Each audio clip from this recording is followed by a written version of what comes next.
Welcome to the deep dive. Today we're jumping into something really cutting edge in AI, but it's also super vital for, well, keeping things running smoothly. We're looking at anomaly detection, specifically in multivariate time series data. Now that sounds technical, I know, but it's really about more than just seeing something looks a bit off. It's about figuring out precisely what went wrong, when it happened, and how it's different, especially in these really complex streams of information. So our mission today, to unpack this brand new research paper. It's proposing something called xLSTMA. It uses the powerful xLSTM architecture for this really critical job. Right. And if you want to check it out, the paper is called xLSTMA, a powerful xLSTM-based method for anomaly detection. It's from researchers at AGH University, Krakow, and American University. And why should you care about this deep dive? Well, it's basically a shortcut to understanding AI that spots tiny critical issues in really important situations. Think about, like, industrial monitoring a small change could mean a machine's about to fail. Or cybersecurity, right? Spotting weird network traffic could stop a huge breach. Exactly. Plus things like human activity recognition, even diagnostics for spacecraft. Yeah. It's all about catching problems before they become disasters. Okay, so let's get into it.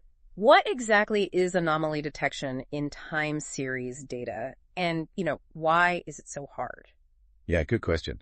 So time series data is just data points collected over time, sensor readings, stock prices, heartbeats, that kind of thing. The challenge with finding anomalies, well, there are a few things. First, you've got to model how things are connected through time. These temporal dependencies can get really complex. Okay. Then, you're often dealing with tons of variables at once, high dimensions. Imagine tracking hundreds of sensors in a factory, not just one. Temperature, pressure, vibration, all changing. Spotting the odd one out is tough. I can see that. And on top of that, you need the model to remember long-term trends, maybe from days ago, but also catch tiny, sudden blips right now. And it needs to do all this without taking forever to compute. So yeah, it's a balancing act, a really tricky one. And people have been trying to solve this for a while, right? It's not like this is the first attempt. What are the main ways people have tackled this? Oh, absolutely. There's a whole landscape. You've got your traditional statistical approaches, things like ARIMA models. Basically, you fit a standard model, see what it predicts, and if the real data goes way off, you flag it. Like setting statistical boundaries. Simple enough, maybe. Well, yes and no. They work for some things, but often struggle with the complexity we just talked about, which is why deep learning methods have become so dominant. Right. Within deep learning, you see a couple of main strategies. One is reconstruction-based models. Autoencoders are common here, like Omni Anomaly is a well-known one, using a recurrent VAE. They learn to compress data and then build it back up. If the reconstruction is bad, lots of error, it flags an anomaly. Kind of like a photocopier making a mess of one specific page. Okay, that makes sense. What's the other main type? Then you have prediction-based models. LSTMs are often used here.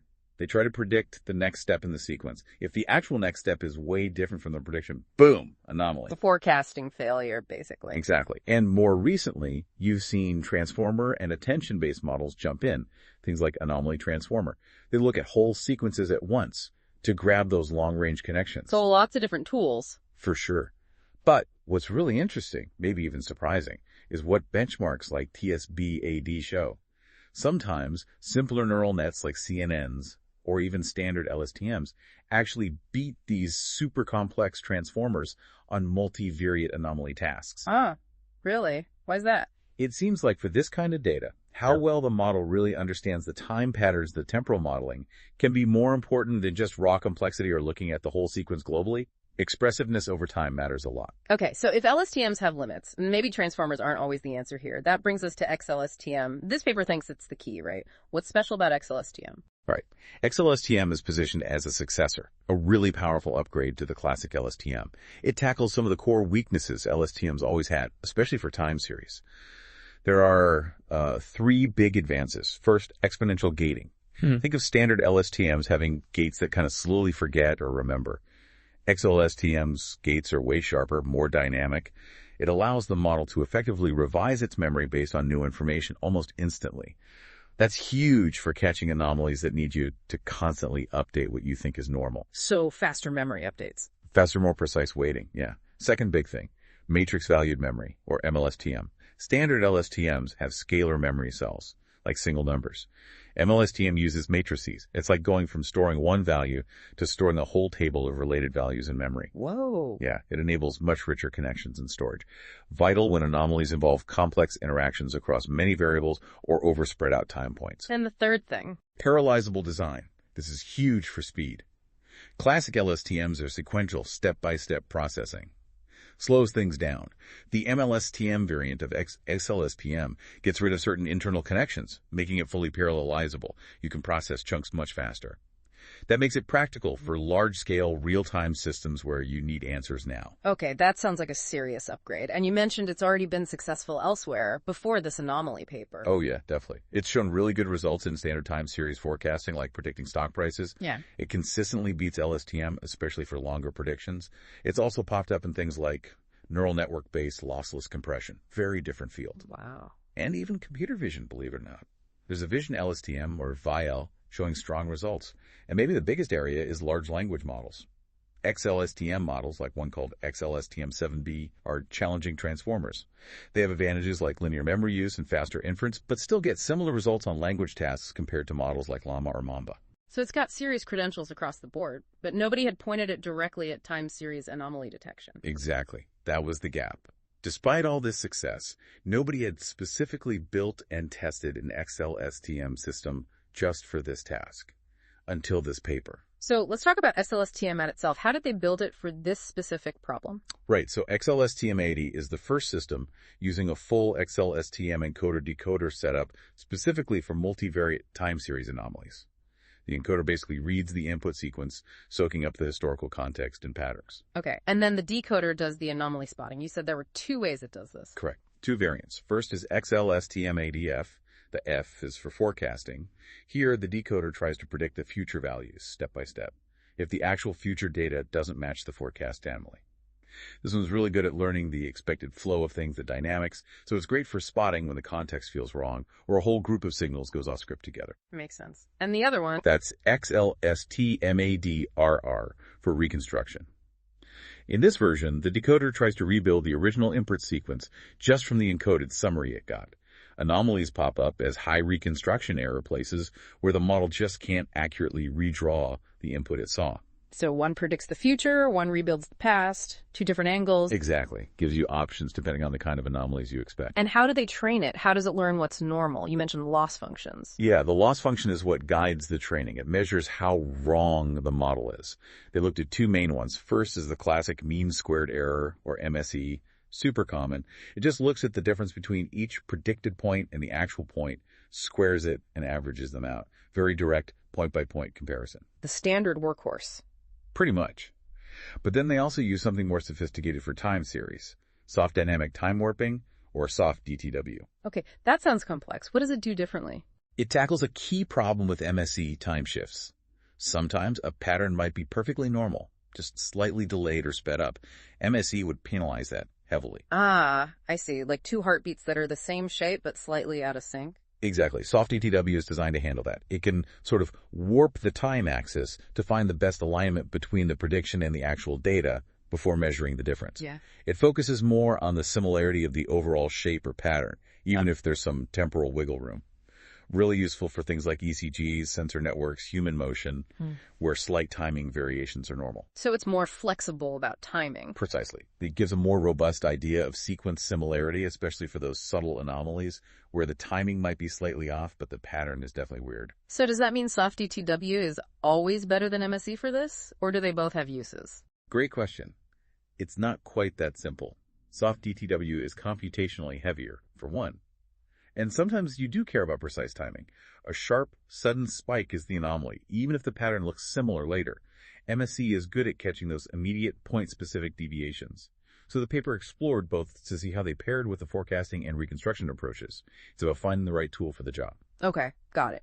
So they have this powerful xLSTM architecture, two ways to use it, forecasting, reconstruction, and two ways to train it, MSE, SoftDTW. How did they prove it actually works better? The testing must have been intense. Oh, it was. They used what's becoming the gold standard, the TSB-AD-M benchmark. Using this benchmark is really important because previous comparisons were often messy. Flawed datasets, metrics that weren't quite right, people tuning models differently for each dataset. Yeah. It was hard to compare fairly. Right, apples and oranges. Exactly. TSB-AD-M tries to fix that.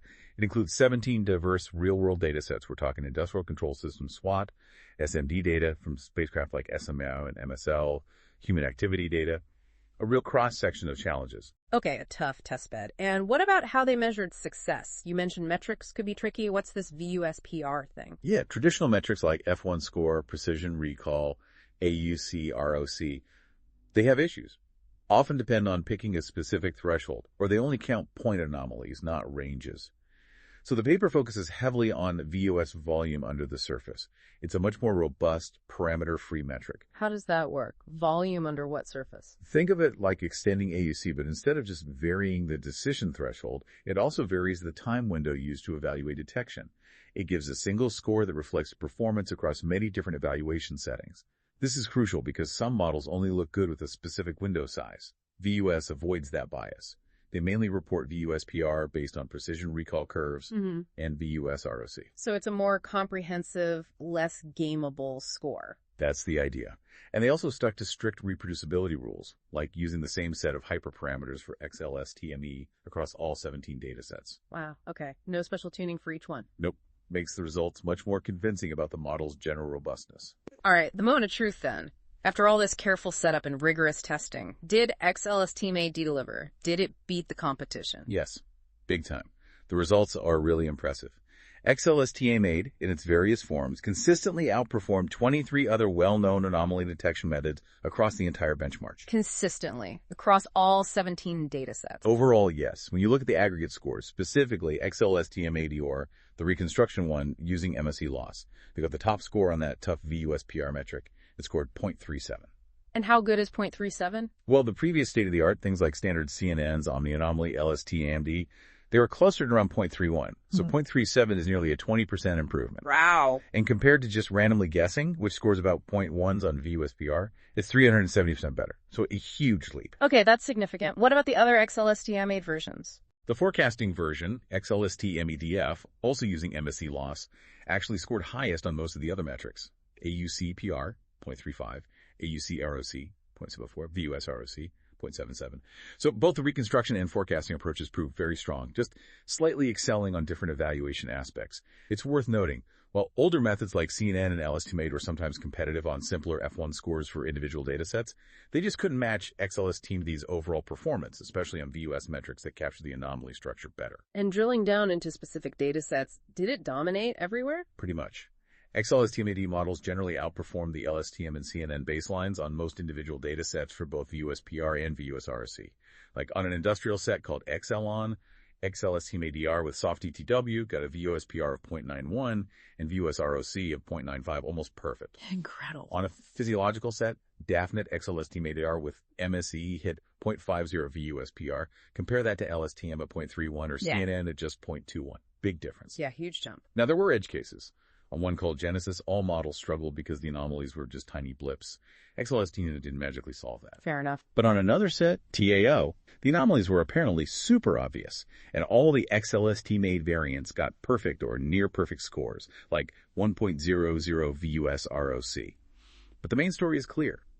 Across the board, xLSTM-based methods showed superior detection, getting the best VUSPR score on 14 out of the 17 datasets. Okay, those results really speak for themselves. So bring this all together. What's the big takeaway message for everyone listening? I think the key thing is that this research marks a really significant advance.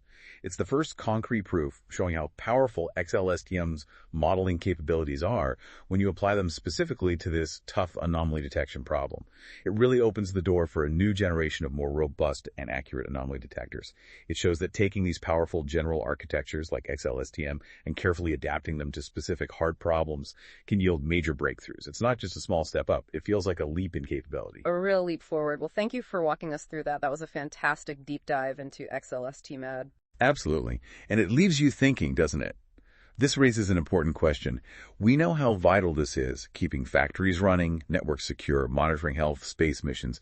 So as models like xLSTMAD get refined further, maybe finding that sweet spot between performance and efficiency even better, how could that truly change our ability to get ahead of failures? to preempt threats in these increasingly complex real-time systems all around us. What does that future look like? That's a powerful thought to end on. We hope this deep dive gave you a clear view of this exciting work and what it might mean. Thanks for joining us, and until next time, keep exploring.